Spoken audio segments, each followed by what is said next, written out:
ఎక్కడి నుంచి వచ్చారో అక్కడికే పారిపోండి. మేము మెడబెట్టి గెంటాల్సి వస్తే పరిస్థితులు చాలా దారుణంగా ఉంటాయి. బంగ్లా చొరబాటుదారులకు బెంగాల్ సీఎం సువేందు అధికారి ఇచ్చిన లాస్ట్ అండ్ ఫైనల్ వార్నింగ్ ఇది. ఈ హెచ్చరిక వర్కౌట్ అవుతోంది. బంగ్లా బార్డర్కు వేలాది మంది చొరబాటుదారులు మూటముల్లే సర్దుకొని పరుగులు తీస్తున్నారు. ఒకటి రెండు కాదు, బంగ్లా బార్డర్ను ఆనుకుని ఉన్న అన్ని జిల్లాల్లో ఆల్మోస్ట్ ఇదే సిచ్యుయేషన్ కనిపిస్తోంది. ముఖ్యంగా హకీంపూర్ చెక్పోస్టుకు చొరబాటుదారులు పోటెత్తుతున్నారు. ఇంతవరకు అంతా ఓకే, కానీ వీరంతా బంగ్లాదేశ్కు వెళ్లడానికి ఢాకా తలుపులు తెరుస్తుందా? లక్షలాది మందిని సరిహద్దులు దాటించడానికి బీఎస్ఎఫ్ ఎలాంటి వ్యూహాలు అనుసరిస్తోంది? డిటెక్ట్, డెలిట్, డిపోర్టివ్ ఫార్ములా చొరబాటుదారులను ఎందుకింతగా భయపెడుతుంది? Let's watch. బోర్డర్లో హై టెన్షన్, కదులుతోన్న చొరబాటుదారులు. హకీంపూర్ చెక్పోస్టుకు పోటెత్తిన బంగ్లా వలసదారులు.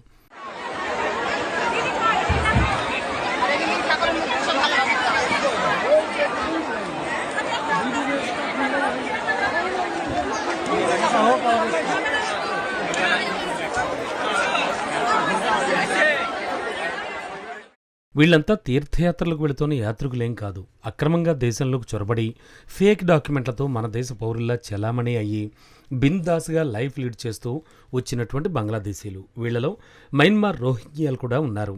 బెంగాల్లో మమతా బెనర్జీ పవర్లో ఉన్నంతకాలం ఆ రాష్ట్రాన్ని తమ స్వదేశం బంగ్లాదేశ్ లాగే ఫీల్ అయ్యారు. కేంద్ర సర్కార్ ఎన్నిసార్లు వార్నింగ్ ఇచ్చినా మమత అండగా ఉండగా మనల్నెవర్రా ఆపేది అన్నట్టుగా వ్యవహరించారు.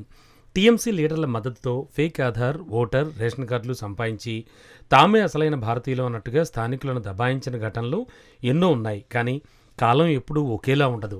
మమత ఓటమితో చొరబాటుదారులకు బ్యాడ్ టైం స్టార్ట్ అయింది. బీజేపీ సర్కార్ ఏర్పాటుతో రిటర్న్ అవ్వాల్సినటువంటి టైం వచ్చిందన్న క్లారిటీ వచ్చింది.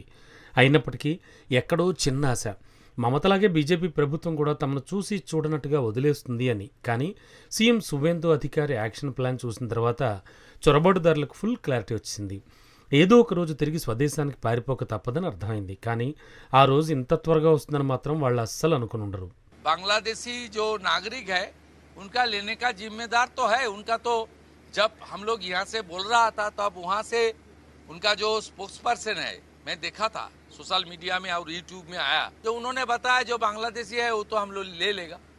तो ये सब बांग्लादेशी है, इसको ले लेना चाहिए। लेकिन ये लोग को पुलिस को हम लोग बता दिया जेल में भेजने का जरूरत नहीं है। देश के रुपया में खाना खाएगा, कपड़ा देगा, मेडिसिन देगा। एक दामाद है ये लोग। जल्दी जल्दी भागो, जल्दी जल्दी भागो, नहीं तो जो करना है सरकार करेगा।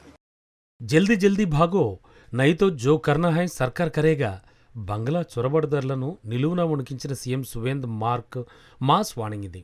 దీనర్థం త్వరగా పారిపోండి, లేకపోతే ప్రభుత్వం ఏం చేయాలో చేస్తుంది అని. ఉత్తర 24 పరగణాల జిల్లా హకీంపూర్ చెక్పోస్ట్ వద్ద బంగ్లాదేశ్కు చెందిన చొరబాటుదారులు పెద్ద సంఖ్యలో గుమిగూడిన నేపథ్యంలో ఆయన వ్యాఖ్యలు చేశారు. నదియా, హుగ్లీ, ఉత్తర 24 పరగణాల జిల్లాల అధికారులతో సమీక్ష నిర్వహించిన తర్వాత సీఎం సువేందు మీడియాతో మాట్లాడారు.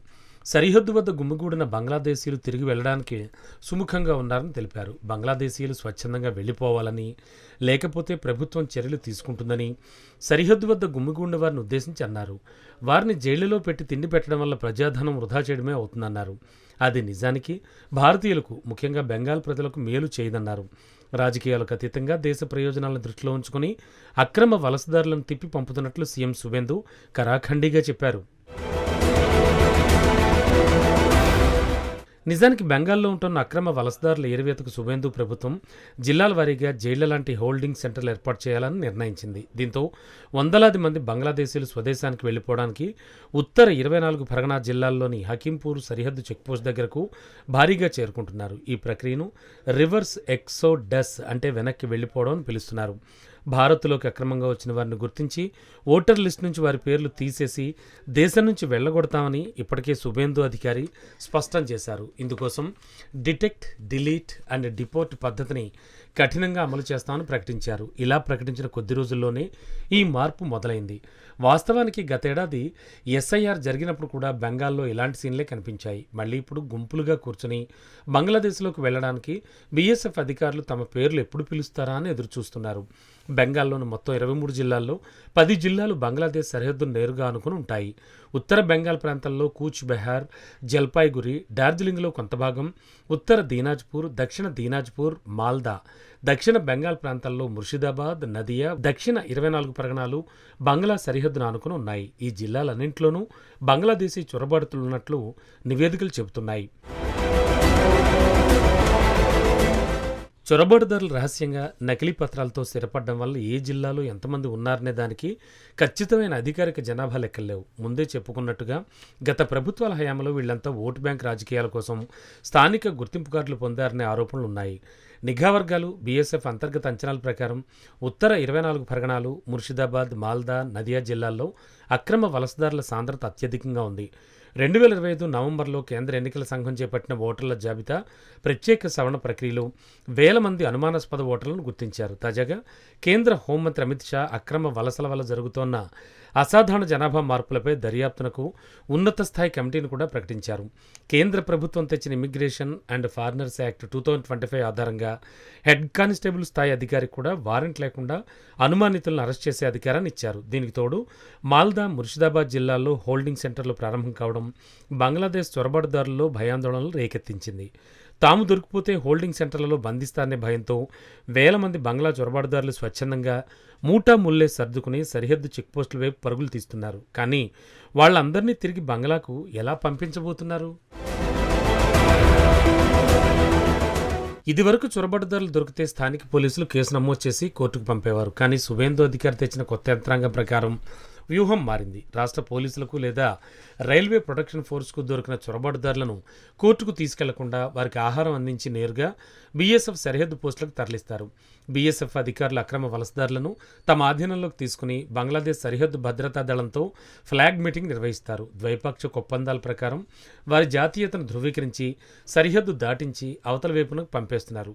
భద్రత బలగాల నుంచి అందిన నివేదికల ప్రకారం హకీంపూర్ బోర్డర్ చెక్పోస్ట్ వద్ద మొదటి బ్యాచ్లో సుమారు 50 మంది బంగ్లాదేశీయులను బీఎస్ఎఫ్ అధికారులు, బోర్డర్ గార్డ్స్, బంగ్లాదేశ్ అధికారుల సమన్వయంతో సరిహద్దు దాటించారు. ప్రస్తుతం 2వ బ్యాచ్గా ఉన్న 100 మంది అక్రమ వలసదారులు హకీంపూర్ చెక్పోస్ట్ దగ్గర బీఎస్ఎఫ్ పిలుపు కోసం ఎదురు చూస్తున్నారు. ఈ ప్రక్రియ అంతా చాలా జాగ్రత్తగా జరుగుతోందని అధికారులు చెబుతున్నారు. కేవలం ఇది మాత్రమే కాదు, ఒక్కసారిగా సరిహద్దు దాటిన తర్వాత మరోసారి భారత్లో అడుగు పెట్టకుండా చర్యలు తీసుకుంటున్నారు.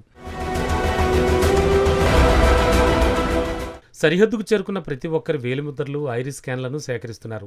ఫ్యూచర్లో వీళ్ళు మళ్ళీ ఏ పేరుతో అయినా, ఏ డాక్యుమెంట్లతో అయినా భారత్లోకి అడుగు పెట్టకుండా శాశ్వత డిజిటల్ రికార్డు క్రియేట్ చేస్తున్నారు. బీఎస్ఎఫ్ అధికారులు చొరబాటుదారులను గ్రూపులుగా విభజించి వాళ్ళందరి పూర్తి వివరాలను బంగ్లాదేశ్ భద్రతా దళాలకు అందిస్తున్నారు.